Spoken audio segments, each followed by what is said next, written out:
दोस्तों कैसे हो आप सब लोग। उम्मीद है आप लोग बहुत अच्छे होंगे और आप लोग की तैयारी ठीक ठाक तरीके से चल रही होगी।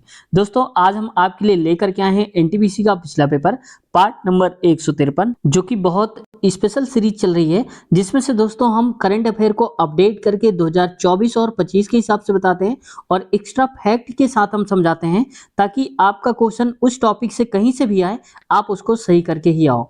दोस्तों साथ ही हम जीएस जीके को देखते हैं और अगर मैथ का कोई क्वेश्चन होता है तो उसको ट्रिकी वे से समझने की कोशिश करते हैं। अगर कोई फिगर वाला क्वेश्चन है चित्र से समझने वाला, तो हम चित्र के माध्यम से भी समझते हैं। दोस्तों चैनल पे अभी तक नए हैं तो आपसे रिक्वेस्ट है, एनटीपीसी की बेहतर तैयारी के लिए इस चैनल को सब्सक्राइब कर लीजिए, साथ ही बेल आइकन भी दबा लीजिए ताकि जब भी हमारी वीडियो आए आपके पास नोटिफिकेशन पहुंच जाए और आप वीडियो को सबसे पहले देख पाएं। शुरुआत करते हैं आज की इस वीडियो की। दोस्तों आज का क्वेश्चन पेपर में दिखा देता हूं कौन सा करेंगे हम लोग। तो 4 फरवरी 2021 को पूछा गया जो कि लेटेस्ट एनटीपीसी का पेपर है, उसको हम सॉल्व करने वाले हैं, जो कि शाम की शिफ्ट 3 से 4:30 के बीच में हुआ था, उसको सॉल्व करेंगे। ठीक है, तो अगर आपके पास है तो आप मैच भी करते चलिएगा। अगर रियल में कोई क्वेश्चन पेपर आपके पास है तो आप वहां से मैच भी कर सकते हो। चलिए देखते हैं पहला क्वेश्चन है, एक आदमी के दैनिक कार्य घंटों में 35% की वृद्धि हो जाती है और उसकी प्रति घंटे मजदूरी में 25% की कमी हो जाती है। यानी कि जो उसके घंटों में करने वाले कार्य हैं वो 35% बढ़ जाते हैं, लेकिन उसकी जो मजदूरी वो 25% कम हो जाती है। तो उसकी दैनिक आय में यानी कि प्रतिदिन की जो आय है उसमें होने वाली प्रतिशत वृद्धि ज्ञात करिए। तो देखो सबसे पहले हम एक काम करते हैं, इसमें हुआ है घंटा, तो घंटा यानी कि प्रतिशत में वृद्धि 35, तो हम कहेंगे 35% और प्रतिशत हटाएंगे तो नीचे 100 आ जाएगा। ठीक है, इसको काट दीजिए 5 से, तो 5 सते 35 और 5 दूनी 10 यानी कि 20। चूंकि वृद्धि हुई है दोस्तों, तो पहले 20 था, अब वृद्धि हो गई 7 की, तो कितना हो गया होगा, तो आप कहेंगे 27 और बटे में 20। यानी कि पहले उसको कितने घंटे काम करता रहा होगा, 20 घंटे, अब कितना कर रहा है, 27 घंटे। बात क्लियर है। अब यहाँ पर मजदूरी को भी देखो, मजदूरी लिखा है 25%, परसेंट हटा के मैं नीचे 100 लिख देता हूँ, क्योंकि परसेंट हटाने पर नीचे 100 आता है। 25 से कम 25, 25 चौको 100, यानी कि 1/4। अब चूंकि यहाँ पर क्या हुआ है, कमी हुई है, तो कमी का मतलब 4 था पहले, अब 1 की कमी हो गई, तो कितना बचा होगा, 4 में से 1 हटा के 3/4। यानी कि उसके जो मजदूरी मिलती थी पहले 4 रुपए मिलती थी, अब कितनी मिल रही है उसको, 3 रुपए मिल रही है। ठीक है, अगर आपने इतना कर लिया तो समझ जाओ क्वेश्चन आप 100% सही कर लोगे। ठीक है, तो मैं एक काम करता हूं, इसको यहां पर पहले देखो 27 घंटे अब काम कर रहा है और कितने रुपए मिल रहे हैं, 3 रुपए के हिसाब से। पहले करता था 20 के हिसाब से 4 घंटे, तो आप बताओ कितने कमाता होगा, 20 चौको 80, तो पहले 80 रुपए कमाता रहा होगा। अब कितने कमा रहा है, तो देखो 3 सत्ते 21, तो मैं यहाँ गुणा कर देता हूँ क्योंकि जगह कम है, चलो ठीक है। तो 27 गुणे में 3 कर रहा हूँ, आप लोग याद रखना, 3 सत्ते 21, 2 बचा, 3 दूनी 6, 2 8, 81। तो आप बताओ पहले 80 था, अब हो गया 81, तो बढ़ा कितना, एक ही तो बढ़ा होगा, तो एक यहाँ लिख दो, गुणे में आप 100 कर दो। ठीक है, 0 से 0 काट दो, 2 चौके 8 और 2 पंचे 10। यानी कि मैं यहाँ पर लिख देता हूँ, जगह नहीं तो मैं यहाँ कर देता हूँ, 5/4। इसको काटेंगे तो कितना आएगा, 4 एकम 4 और बचेगा यहाँ पर कितना, 1, तो 4 दूनी 8, 4 पंचे 20, यानी कि 1.25% की क्या हो गई दोस्तों, वृद्धि हो जाएगी। तो ऑप्शन कहाँ है, 1.25, पहला ही लिखा हुआ है, करेक्ट हो जाएगा हमारा आंसर। अगला क्वेश्चन है, निम्नलिखित में से कौन सरकारी विधेयक को प्रस्तावित कर सकता है। यानी कि सरकारी अगर विधेयक है तो उसको कौन सा पारित करा सकता है, तो वो हो सकता है संसद के किसी भी सदन में कोई भी मंत्री। मंत्री का मतलब है चाहे वो लोकसभा का हो या फिर राज्यसभा का हो, बस शर्त ये है कि वो मंत्री होना चाहिए कैबिनेट में। ठीक है, तो ऑप्शन चौथा ही करेक्ट आंसर हमारा हो जाएगा। अब दोस्तों देखो इसमें सरकारी विधेयक की बात हो रही है, तो एक तो होता है सरकारी विधेयक, तो सरकारी विधेयक को कौन पास करा सकता है, जो मंत्री होगा कैबिनेट का। एक होता है गैर सरकारी विधेयक। गैर सरकारी विधेयक का क्या है दोस्तों काम, इसका मतलब है कि संसद के किसी भी सदन का सदस्य हो, ठीक है, मंत्री हो या ना हो, चाहे वो लोकसभा का सदस्य हो या फिर राज्यसभा का, पक्ष का या विपक्ष का, ज्यादातर इसमें विपक्ष ही रहता है गैर सरकारी में। तो गैर सरकारी जो विधेयक को ला सकता है, प्रस्तावित करा सकता है कौन, कोई भी मंत्री संसद का, चाहे वो लोकसभा का, राज्यसभा का, पक्ष का हो या विपक्ष का, कोई मायने नहीं रखता। ठीक है, ऐसा होता है। लेकिन एक चीज और याद रखना आप लोग कि गैर सरकारी जो विधेयक होता है वो दोस्तों एक फिक्स दिन होता है, शुक्रवार। शुक्रवार के दिन ये प्रस्तावित किया जा सकता है गैर सरकारी, ठीक है, विधेयक। अच्छा, थोड़ा सा और आगे हम बात कर लेते हैं इसमें कि लोकसभा राज्यसभा, क्योंकि संसद के दो सदन, लोकसभा और राज्यसभा। राज्यसभा को उच्च बोलते हैं सदन और लोकसभा को निम्न सदन बोलते हैं। लोकसभा में दोस्तों अगर हम सीटों की बात करें तो कितनी है, 543 है। लोकसभा के अध्यक्ष कौन है दोस्तों इस वक्त, तो हो ओम बिरला जी, ठीक है, आप याद रखना ओम बिरला हैं, जो कि चर्चा में इनकी बेटी रही है, ठीक है, अंजलि बिरला शायद नाम है, तो वो चर्चा में रही हैं। वहीं पर देखो राज्यसभा की हम बात करें तो राज्यसभा में दोस्तों जो सदस्य होते हैं वो होते हैं 245 सदस्य, ठीक है, वर्तमान समय में। और इसके अध्यक्ष की दोस्तों अगर हम बात करें तो हमेशा जो भी देश के उपराष्ट्रपति होंगे वही अध्यक्ष होते हैं राज्यसभा के, सभापति कह सकते हो। वो कौन, जगदीप धनखड़ है इस वक्त उपराष्ट्रपति जी, तो ये जगदीप धनखड़ हो जाएंगे, ठीक है, जगदीप धनखड़ आप याद रख लो, धनखड़, ठीक है, आपको तो पता ही होगा जगदीप धनखड़। तो उपराष्ट्रपति जगदीप धनखड़ हैं जो कि यहाँ राज्यसभा के कौन है, अध्यक्ष हैं। आगे बढ़ते हैं। अच्छा, एक चीज मुझे और याद आ रही, लोकसभा देखो जो होता है दोस्तों इसको भंग किया जा सकता है, यानी कि अस्थाई सदन होता है। वहीं पर राज्यसभा को भंग नहीं किया जा सकता, ये स्थायी सदन होता है। अगला है देवी अहिल्याबाई होलकर हवाई अड्डा कहाँ पर स्थित है, तो ये है इंदौर, तीसरा कर, ठीक है।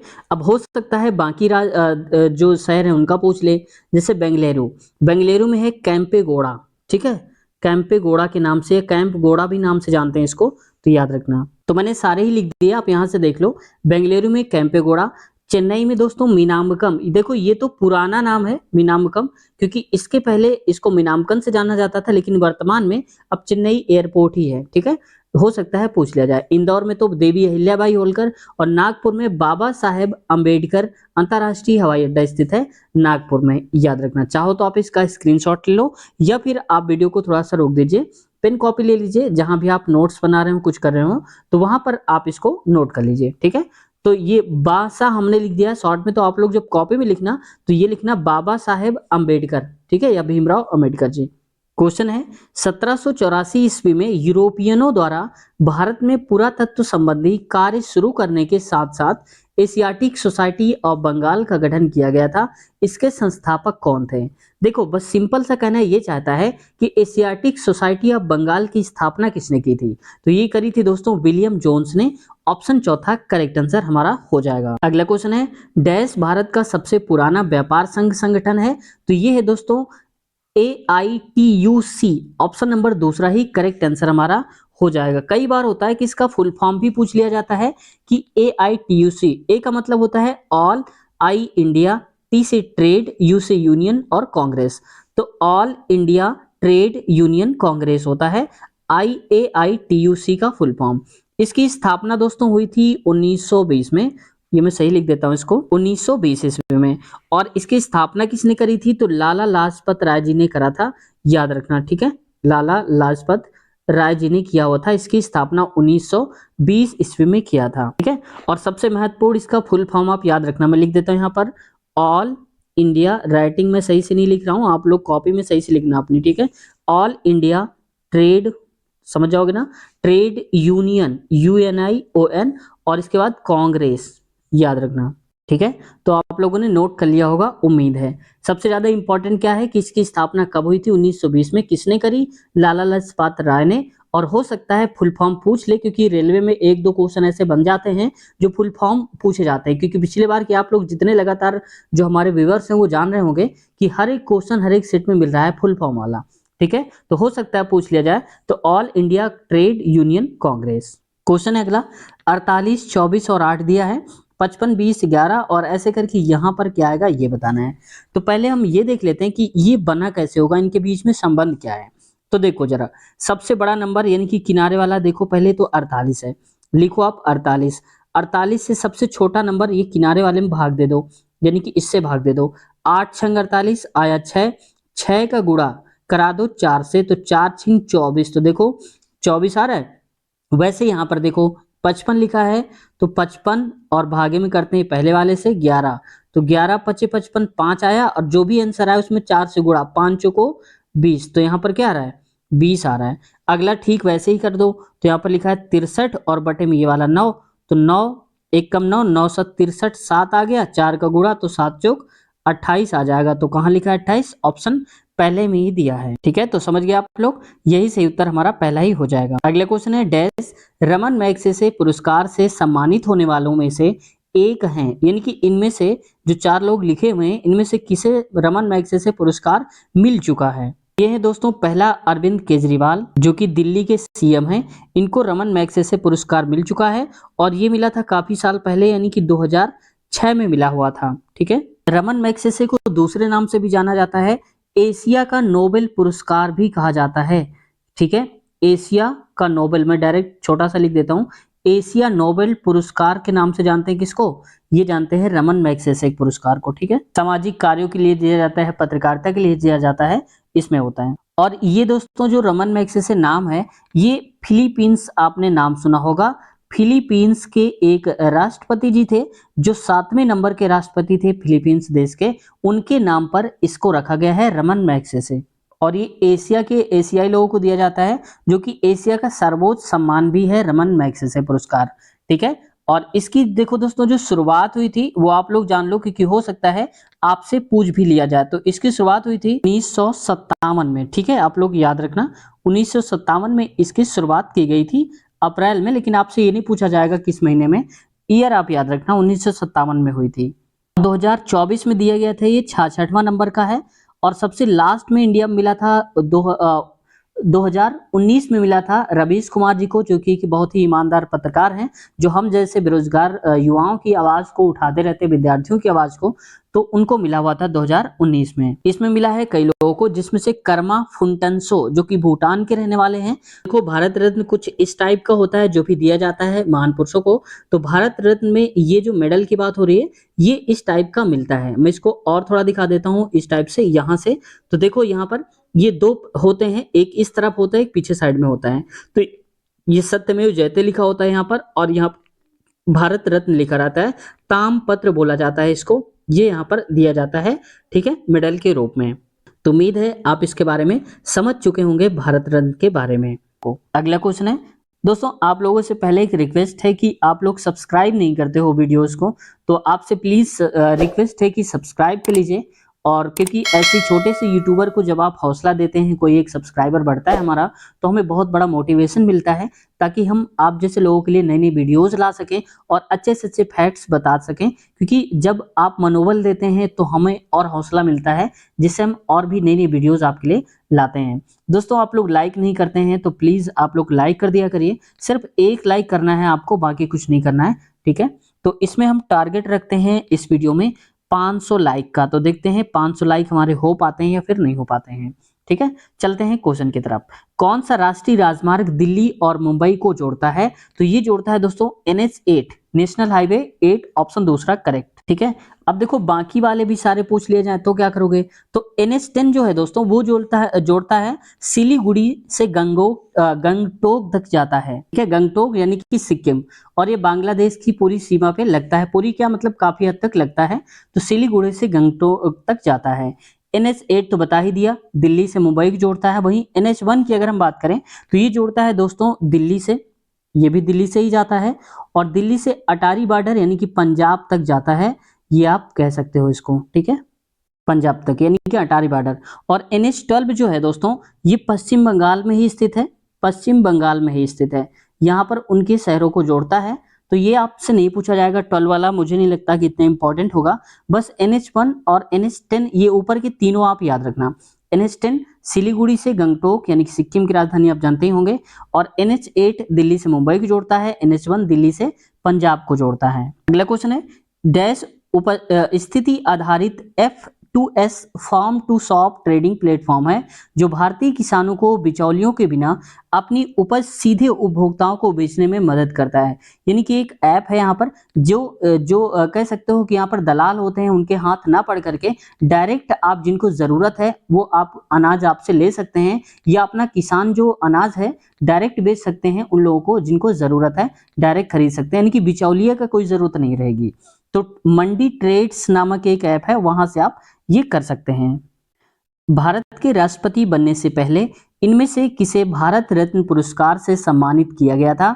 तो ये किया गया था दोस्तों एस राधा कृष्णन जी को, यानी कि सर्वपल्ली राधा कृष्णन जी को। ऑप्शन दूसरा करेक्ट आंसर है। यानी कि ये भारत के जो राष्ट्रपति हैं, इनसे पहले ही इनको दे दिया गया था भारत रत्न पुरस्कार। ठीक है, भारत रत्न के बारे में थोड़ा सा जान लेते हैं, लेकिन पहले मैं आपको बता दूं कि एस राधा कृष्णन जो है दोस्तों, ये हमारे देश के सबसे पहले यानी कि सर्वप्रथम जो बने थे उपराष्ट्रपति यही थे। यानी कि देश के पहले उपराष्ट्रपति कौन है? सर्वपल्ली राधाकृष्णन, जो कि 1952 से लेकर के 62 तक रहे हैं, तकरीबन 10 साल। और वहीं पर दूसरे राष्ट्रपति रहे, पहले वो उपराष्ट्रपति रहे, इसके बाद दूसरी बार वो राष्ट्रपति बन गए। यानी कि सेकंड राष्ट्रपति भी कौन है? एस राधाकृष्णन, जो कि 1962 से लेकर के 1967 यानी कि 5 साल तक राष्ट्रपति कार्यकाल पर रहे हैं। अब आते हैं भारत रत्न की तरफ। अब देखो दोस्तों, भारत रत्न जो है इसकी शुरुआत हुई थी 1954 में। ठीक है, अब भारत रत्न जो दिया जाता है उसमें किसी भी व्यक्ति को कोई पैसा या रुपया नहीं दिया जाता। उसमें क्या किया जाता है? एक प्रमाण पत्र दिया जाता है, यानी कि सर्टिफिकेट दिया जाता है, और एक मेडल होता है जो मैं अभी दिखाऊंगा फोटो में। और इसके बाद वीआईपी का उनको दर्जा मिल जाता है, यानी कि जो वीआईपी पर्सन होते हैं उनमें इनकी काउंटिंग होने लगती है। और संसद की जो बैठकें होती हैं उसमें से ये भाग ले सकते हैं कौन? जिन्हें भारत रत्न पुरस्कार मिल चुका है। पहली बार जो भारत रत्न मिला था हमारे देश में वो मिला था सी राजगोपालाचारी को, और इसके साथ साथ सर्वपल्ली राधाकृष्णन को। यानी कि इन दोनों को एक साथ ही मिला था भारत रत्न, सर्वपल्ली राधाकृष्णन और सी राजगोपालाचारी। ठीक है, मैंने बताया था सी राजगोपालाचारी में से सी का फुल फॉर्म पिछले किसी पार्ट में अगर आप लगातार देख रहे होंगे तो आप में से पता होगा। तो दोस्तों आप लोग बताना जरा कि सी का फुल फॉर्म क्या है। जी सैट 6A को कब और कहां से प्रक्षेपित यानी कि लॉन्च किया गया था? तो ये किया गया था दोस्तों 19 मार्च 2018 को सतीश धवन के अंतरिक्ष केंद्र श्रीहरिकोटा से। ठीक है, लेकिन ये क्वेश्चन अब आपसे नहीं पूछा जाएगा। अब 2024 में अगर कुछ चीजें लॉन्च हुई हैं, कोई जी सैट से लॉन्च किया गया है या कोई प्लानिंग चल रही है इसरो की, तो उनके बारे में आप याद रखना कि किसमें लॉन्चिंग होने वाली है या लॉन्च हुआ है, उनके बारे में थोड़ा नजर आप बना के रखना। ठीक है, ये एज इट इज क्वेश्चन अब आपसे नहीं पूछा जाएगा। क्वेश्चन है अगला, 1200 की राशि पर 12% वार्षिक ब्याज की दर से 6 माह का चक्रवृद्धि ब्याज ज्ञात कीजिए यदि ब्याज की गणना त्रैमासिक चक्रवृद्धि ब्याज के आधार पर की जाती है। यानी कि गणना हमें करना है त्रैमासिक। त्रैमासिक का मतलब हो गया कि अब ये वार्षिक में दिया है ब्याज, यानी कि 12 महीने का कुल ब्याज होता है 12%। ठीक है, त्रैमासिक, त्रैमासिक का मतलब कि 3-3 महीने कितने होते हैं एक साल में? तो आप कहेंगे 4। बात समझ में आ गई आपको? तो यहाँ पर 4 से आप डिवाइड करो, क्योंकि त्रिमाही गणना हो रही है ना, तो त्रैमासिक त्रैमासिक 4 बार आएगा तभी तो 12 होगा। तो 4 एकम 4, 4 तीन 12, यानी कि 3% हम ब्याज मानेंगे। अब हम 12 नहीं काउंट करेंगे क्योंकि वार्षिक थी, हम त्रैमासिक पे आधार पर करेंगे तो 3% लेकर के चलेंगे। अब 6 माह का बताना है तो तिमाही तिमाही कितनी होती हैं? तो 6/2 यानी कि 2 आ जाएंगे, ये 2 कर दीजिए तो यहाँ पर 2 आ जाएगा। इसका मतलब हो जाएगा, ठीक है, 3 है, 3 दूनी 6 हो जाएगा। इसका मतलब छमाही, अगर हम तिमाही तिमाही करें हैं तो 6 माह में 2 आएंगे तिमाही, भाई 3 महीना और 3 महीना। ठीक है, तो हमारा जो टाइम होगा वो 2 मानेंगे और ब्याज की दर मानेंगे 3। अब आगे देखो, ठीक है, तो ब्याज की दर 3 और n आ गया है 2। अब आपको पूरा फॉर्मूला लगाने की जरूरत नहीं है। सबसे पहले आप देखो कि यहाँ पर दिया क्या गया था, 3% है रेट। 3% को हम लिख सकते हैं 3/100, क्योंकि परसेंट हटाते हैं तो 3 लिखते हैं। अब जब कभी 2 साल की बात हो तो हम 2:1, ये क्या है बाद में बताऊंगा, इसको आप नोट रहने दो। अब देखो गुणे में करते हैं, 3/100 कहां से आया? ये जो रेट था परसेंटेज, उसी को हमने 100 नीचे किया है परसेंटेज हटाकर। गुणा कर दो आप जो भी राशि हो 1200, तो 1200 कर दो, 00 से 00 कट गया तो ये आ जाएगा 12 3 36। तो मैं यहां लिख देता हूं, ये हो जाएगा 36। ठीक है, अब 36 यानी कि जो 2 लिखा था 36 गुणे 2 करा दो, तो 36 गुणे 2 बराबर कितना आ जाएगा? ये आ जाएगा 72। बात समझ में आ गई? इसके बाद ये कितना आया था? 36, इसको सॉल्व करने पर। तो अब की बार आप लिखेंगे 36 गुणे में 3/100 लिखेंगे आप। ठीक है, फिर से इसमें करिए तो हो जाएगा ये 3 छंग 18, 3 त्रिको 9, 1 10 और नीचे 100 था 00, तो यहाँ पर पॉइंट लग जाएगा। इसका मतलब हो जाएगा, इसमें भी जोड़ दो, तो ये 1.08 हो जाएगा। तो 72 एक 73, तो 73.08 हो जाएगा। हमने इसमें गुणा क्यों नहीं किया, एक का गुणा किया था तो एक रहेगा, तो 73.08 आ गया। तो 73.08 ऑप्शन नंबर चौथे में करेक्ट आंसर हो जाएगा हमारा। ठीक है, तो आपको इस हिसाब से सॉल्व करना है, बहुत ज्यादा टाइम वेस्ट नहीं करना है आपको। ठीक है, ऐसे ट्रिक से करना है। देखो 2 साल का आता तो हम पहले 2:1 करते, मतलब जो भी आंसर आता 2 से गुणा, फिर उसका अनुपात निकाल के 1 से गुणा। अगर 3 साल का होता तो 3:3:1 ऐसे करते। ठीक है, आगे आएगा तो मैं जरूर बता दूंगा। अगला क्वेश्चन है, यदि 4 अंकों की सबसे बड़ी संख्या को 6 अंकों की सबसे छोटी संख्या से घटाया जाता है तो शेष फल कितना होगा। तो देखो, सब 4 अंकों की जो सबसे बड़ी संख्या है उसे घटाना है, किसमें से, 6 अंक की सबसे छोटी संख्या। तो सबसे छोटी संख्या का मतलब जब भी आ जाए तो आप लिखो हमेशा 1 लिखोगे, और 6 अंक हैं तो 5, एक कम जीरो लगाओ, यानी कि 6 अंक तो 5 जीरो, 1 2 3 4 और 5 जीरो, ये हो गई 6 अंकों की सबसे छोटी संख्या। कह रहा है 4 अंकों की बड़ी संख्या, तो जब सबसे बड़ी संख्या की बात हो तो 4 बार 4 अंकों की, तो 4 बार 9 लिख दो। तो 9 पीछे से लिखेंगे क्योंकि हमें घटाना भी है, यहाँ 9 और यहाँ पर 9, बस घटा दो आप। तो देखो 0 में से 9 नहीं जाएगा, तो 10 में से 9 गया 1, 9 में से 9 0, यहाँ 9 में से 9 0, यहाँ पर भी देखो 9 में से 9 0, और 10 में से 1 गया तो यहाँ पर आएगा 9। तो बस ये आ जाएगा 9001, ऑप्शन नंबर चौथा करेक्ट आंसर हो जाएगा मुस्कुराते हुए। ठीक है, तो आगे बढ़ते हैं क्वेश्चन पे। अगला क्वेश्चन है, जनरल माइकल ओ डायर को किस स्वतंत्रता सेनानी ने गोली मारी थी। तो ये गोली मारी थी दोस्तों ऊधम सिंह ने, ऑप्शन पहला करेक्ट आंसर हो जाएगा हमारा। और ये बहुत बड़ी वीरता की बात थी कि ऊधम सिंह ने लंदन जाकर के 1940 में इसको मारी थी, जनरल डायर को गोली मारी थी। क्यों मारी थी मैंने कल की वीडियो में डिटेल से बताया था, और उसके हमने पिक्चर भी दिखाई थी, उनकी तस्वीर दिखाई थी, जनरल डायर की और ऊधम सिंह दोनों की। तो अगर आपने नहीं देखा तो पिछला पार्ट आप देखोगे तो आराम से आपको आ जाएगा। हमारे जिन दोस्तों ने देखा होगा उन्हें पता भी होगा। ठीक है, अच्छा आप लोग बताओ, अगर पिछला पार्ट देखा है कि ऊधम सिंह ने जो गोली मारी थी माइकल डायर को, क्यों मारी थी, किस लिए मारी थी।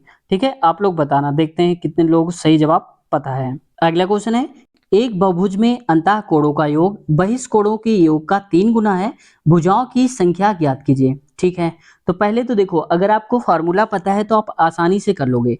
अंतः कोणों का योग ये होता है दोस्तों हमारे पास फार्मूला n माइनस का 2 इंटू में 180 यानी कि 180, ये होता है अंतः कोणों का योग।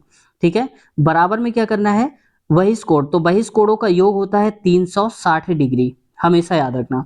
अब कह रहा है बहिष्कोणों के योग तो हो गया 360, इसका 3 गुना, तो 3 से गुणा करा दो, ऐसे n की वैल्यू निकाल लो, भुजाओं की संख्या आ जाएगी। तो देखो 0 से 0 काट दो, 18 दूनी 36 हो जाएगा, यानी कि 2 आ जाएगा।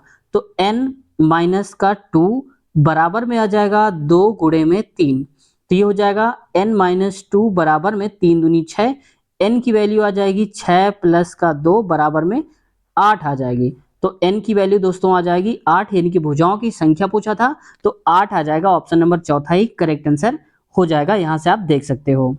अगला क्वेश्चन है, प्रधानमंत्री सांसद आदर्श ग्राम योजना कब शुरू की गई थी। तो ये थी दोस्तों 11 अक्टूबर 2014 को शुरुआत हुई थी। अब देखो आप लोग पूछ रहे होंगे सर ये तो 2014 का क्यों पूछ लिया, जबकि पेपर तो 2021 में हुआ है। तो ऐसा इसलिए होता है, मैंने एक पार्ट में बताया भी था कि देखो यहाँ पर जो सरकार है, वर्तमान में जो गवर्नमेंट है, सेंट्रल गवर्नमेंट, वो अभी भी चल रही है, 2014 से लेकर के अभी वर्तमान समय तक चल रही है। तो जब वर्तमान समय में वही सरकार है तो उनकी योजनाएं भी वही रहती हैं, यानी कि वो योजना बंद नहीं करी जाती हैं। तो जो योजना पहले से चल रही है और जिसने चलाया था तो वो योजना हाईलाइटेड हो जाती है, कभी भी पूछा जा सकता है। तो इसलिए जितनी भी मेन ये योजनाएं हैं केंद्र सरकार की, खासकर जो मोदी जी ने चलाया है, उनको आप जरूर याद रखना। जैसे मैं आपसे पूछता हूँ कि स्वच्छ भारत अभियान की शुरुआत कब हुई थी, मैंने किसी एक पार्ट में बताया भी था। आप लोग बताओ जरा, स्वच्छ भारत अभियान की शुरुआत किस वर्ष की गई थी। ये पूछा गया क्वेश्चन है ग्रुप डी में, ठीक है, इसलिए बता रहा हूँ। अगला क्वेश्चन है,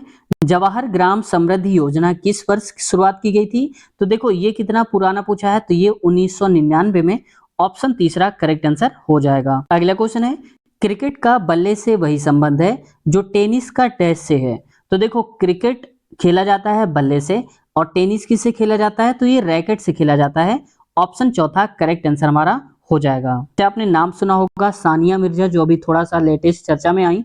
तो सानिया मिर्जा ये रैकेट यानी कि टेनिस खिलाड़ी ही है सानिया मिर्जा। ठीक है, अगला क्वेश्चन, सिक्किम के लोगों को उनके अद्भुत मुखौटा नृत्य के लिए जाना जाता है। सिक्किम में नृत्य के इस रूप को क्या कहा जाता है? तो इस रूप को दोस्तों कहते हैं छम। ठीक है, यानी कि इंग्लिश में छाम है और छम पढ़ते हैं या छाम पढ़ते हैं, दोनों एक ही है। तो ऑप्शन तीसरा करेक्ट आंसर हो जाएगा हमारा। अब देखो यहां से नृत्य आपको याद रखना है कि नृत्य पूछे जा रहे हैं, तो आप नृत्य याद रखना। जैसे कुचिपुड़ी नृत्य कहाँ का है? आंध्र प्रदेश का है। ठीक है, मोहिनीअट्टम केरल का है, कथकली केरल का है, और कथक किसका है? आप लोग बताना जरा कि कथक कहाँ का नृत्य है। वैसे मुखौटा नृत्य कहाँ का है? ये है यहाँ पर, तो ये नृत्य है यहाँ पर सिक्किम का। ठीक है, तो हो सकता है कि आपसे दोबारा भी पूछ लिया जाए तो भी आप इसको याद रखेंगे। तो एक काम करिए, आप लोग यहाँ पर नोटबुक में आप एक तरफ नृत्य लिख लीजिए और दूसरी तरफ यहाँ पर राज्यों के नाम, यानी कि किस राज्य से संबंधित है। जैसे मैंने बताया आपको, कुचिपुड़ी यानी कि आंध्र प्रदेश का है और कथकली केरल का, कथक उत्तर भारत का है। ठीक है, आप लोग इसको नोट कर लीजिए। अगला क्वेश्चन है, निम्नलिखित में से किस राज्य की सीमा सबसे अधिक राज्यों या केंद्र शासित प्रदेशों से जुड़ी हुई है? तो सबसे ज्यादा जो शेयर होती है, जो सीमा है, वो है उत्तर प्रदेश की। तो उत्तर प्रदेश की सीमा कुल 8 राज्यों से लगती है, जिसमें से एक राज्य है केंद्र शासित जिसका नाम है दिल्ली, और बाकी सारे जो राज्य हैं वो हैं जो मुख्य राज्य हैं 7। तो इनके सीमा भी लिख लीजिए किन किन राज्यों से लगती है। तो मैं आपको बता देता हूं, इसकी सीमा लगती है उत्तर प्रदेश की किससे? उत्तराखंड से, हिमाचल प्रदेश, हरियाणा, दिल्ली, मध्य प्रदेश, छत्तीसगढ़, बिहार और झारखंड, यानी कि कुल इन 8 राज्यों से लगती है सीमा। तो एक बार मैं फिर से रिपीट कर देता हूं, यहाँ पर उत्तराखंड, हिमाचल प्रदेश, हरियाणा, दिल्ली, मध्य प्रदेश, छत्तीसगढ़, बिहार और झारखंड, इन राज्यों से सीमा लगती है। आप लोग इसको नोट कर लीजिए। अगला क्वेश्चन है, अक्टूबर 2018 में भारतीय वैज्ञानिकों ने किसानों के लिए विषैले कीटनाशकों से बचाव करने हेतु डैश नामक जेल विकसित किया था। तो कौन सा जेल विकसित किया था? तो पॉलीऑक्साइन, यानी कि ऑप्शन तीसरा करेक्ट आंसर हो जाएगा। तो ये इंपॉर्टेंट क्वेश्चंस हैं। ठीक है, देखो ये अब आपसे तो वो नहीं पूछा जाएगा, लेकिन अब अगर 2024 से लेकर 25 तक, जब तक आपका एग्जाम नहीं हो जाता है, तो अगर ऐसी कोई खोज करी है वैज्ञानिकों ने या ऐसी कोई टेक्निक बनाई है, तो भी वो थोड़ा सा हाईलाइट हो जाती है जो उसमें आता है पेपर में। तो ये क्वेश्चन आप समझ सकते हो, ये न्यूज पेपर वाले क्वेश्चन हैं जो यहाँ पर पूछे जा रहे हैं। ठीक है, आगे बढ़ते हैं। अगला क्वेश्चन है, एक आदमी 11 घंटे में एक यात्रा पूरी करता है। वह यात्रा के पहले आधे भाग को 25 किलोमीटर प्रति घंटे की चाल से और दूसरे आधे भाग को 30 किलोमीटर प्रति घंटे की चाल से यात्रा करता है। यात्रा की कुल दूरी बताना है। जैसे मान लो कि यहां से यहां तक की पूरी दूरी है उसकी ये, तो इतनी दूरी, आधी दूरी को तय करता है 25 की स्पीड से किलोमीटर प्रति घंटे और दूसरी वाली को तय करता है 30 किलोमीटर प्रति घंटे की चाल से। उसको टोटल ये दूरी तय करने में जो समय लगता है वो लगता है 11 घंटे। तो इसका मतलब अगर हमें चाल पता चल जाए तो हम समय से गुणा करा देंगे, क्योंकि हमें पता है दूरी बराबर चाल गुणे में समय होता है, यानी कि स्पीड इनटू टाइम होता है। तो देखो जब कभी आधी दूरी तय की जाए, आधी दूरी किसी और चाल से और उतनी ही दूरी किसी और चाल से, तो उसकी औसत चाल हम सबसे पहले निकालते हैं। और औसत चाल का फार्मूला होता है 2x y में x प्लस का y।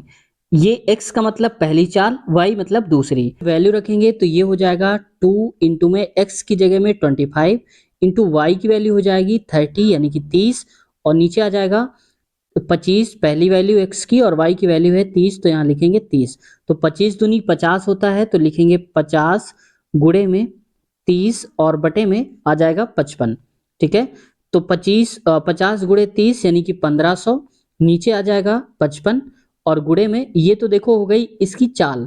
तो स्पीड आ गई हमारे पास 1500 बटे में 55। आप इसको काट भी सकते हो, तो मैं तो कहता हूँ अभी ना ही काटें क्योंकि और आसान हो जाएगा, क्योंकि हमें कुल दूरी बताना है।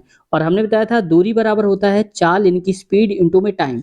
स्पीड दिया है इसकी 1500 बटे 55, टाइम कितना है 11 घंटे, तो 11 से गुणा करा दीजिए, 11 किंग 11, 11 पचे में 55, तो ये हो जाएगा कितना 1500 बटे में 5, तो 5 एकम 5, 5 3 15 यानी कि 300 सही उत्तर आ जाएगा।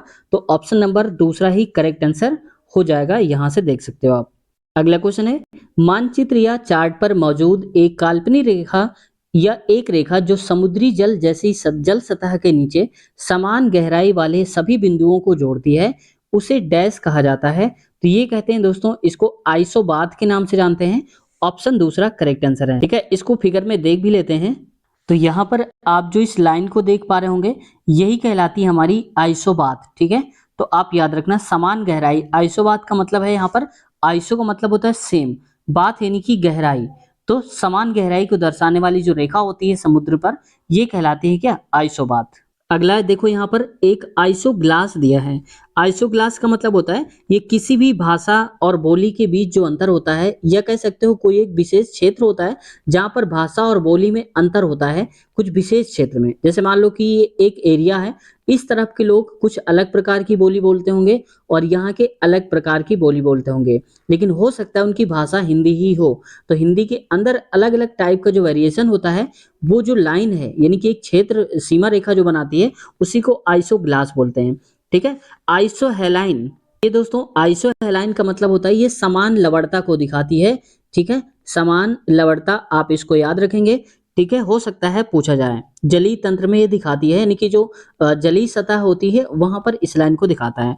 आइसो बार, आइसो मतलब सेम, बार आप जानते होंगे, बार का मतलब हो गया कि एटमॉस्फेरिक प्रेशर, वायुमंडलीय दाब। तो समान दाब को दिखाने वाली जो लाइन होती है वो कौन होती है, आइसो बार कहलाती है, समान दाब को दिखाती है। ठीक है, तो दोस्तों आज हमने कवर कर लिए हैं 25 तक के क्वेश्चंस, और इसके आगे वाले क्वेश्चंस कवर करेंगे हम नेक्स्ट पार्ट में। और अगले पार्ट की लिंक आपको इसी वीडियो के नीचे डिस्क्रिप्शन में मिल जाएगी, वहां से आप देख सकते हो। या फिर आप सारे पार्ट्स स्टार्टिंग से देखना चाहते हैं, क्रम से देखना चाहते हैं, तो प्लेलिस्ट हमने बना दिया है एनटीपीसी पिछला पेपर के नाम से। वहां पर आपको सारे पार्ट सीरियल वाइज लगा दिए हैं, 1 2 3 4 ऐसे करके, ताकि आपको आसानी हो जाए ढूंढने में। तो आप 1 2 3 से करके देखते जाइए। तो आप एक स्ट्रेटेजी बना लीजिए, प्रतिदिन आप जितने भी आप समय के हिसाब से जितने भी पार्ट देख पा रहे हो, या 2 2 पार्ट, 5 5 या 10 10 पार्ट, जितने भी आप देख पा रहे हो, क्योंकि जितने ज्यादा से ज्यादा पार्ट्स अगर आप देखेंगे उतना ही आपका फायदा होगा। और अगर आप क्रम से देखते हैं तो इसलिए क्योंकि एक दूसरे से कनेक्ट होते हैं क्वेश्चन। जैसे मान लीजिए कि हमने 25 तक क्वेश्चंस करे, तो इसके आगे वाले ये जो क्वेश्चंस आप करेंगे, ये अगले पार्ट में आपको मिलेंगे। यानी कि एक क्रम से तैयारी आप कर पाएंगे अगर आप शुरुआत से देखते हैं। तो पार्ट नंबर फर्स्ट की लिंक मैं इसी वीडियो के नीचे डिस्क्रिप्शन में दे दूंगा, वहां से भी आप क्लिक करके देख सकते हो। साथ ही दोस्तों आप जानते हैं ग्रुप डी की वैकेंसी आ चुकी है, और इसके लिए सभी के लिए मौका अच्छा खासा है। तो अगर आप तैयारी करना चाहते हैं और प्रीवियस ईयर लगाना चाहते हैं, तो हमने प्रीवियस ईयर बहुत सारे करवा दिए हैं ग्रुप डी के, जो अभी और भी बाकी है उन्हें भी करवाना है। तो प्लेलिस्ट आपको अलग से मिल जाएगी वहां पर, रेलवे ग्रुप डी पिछला पेपर के नाम से, वहां से क्लिक करके आप पार्ट्स को भी देख सकते हैं। उसके आगे और भी पार्ट्स हम करवाते जाएंगे और वहीं पर ऐड करते जाएंगे। तो दोस्तों आज की वीडियो कैसी लगी कमेंट सेशन में जरूर बताइएगा। किसी का किसी भी प्रकार का कोई क्वेश्चन है, कोई डाउट है, तो आप लोग कमेंट्स कर सकते हैं, आपका रिप्लाई देने की पूरी कोशिश करेंगे। दोस्तों चैनल पे अभी तक नए हैं, सब्सक्राइब नहीं किया, तो आपसे रिक्वेस्ट है चैनल को सब्सक्राइब कर लीजिए, साथ ही बेल आइकन भी दबा लीजिए, ताकि जब भी हमारी वीडियो आए आपके पास नोटिफिकेशन पहुंच जाए और आप वीडियो को सबसे पहले देख पाएं। तो अपना ख्याल रखिए, नीचे डिस्क्रिप्शन में लिंक है अगले पार्ट की, क्लिक करके आप देख सकते हो। ख्याल रखिए, टेक केयर।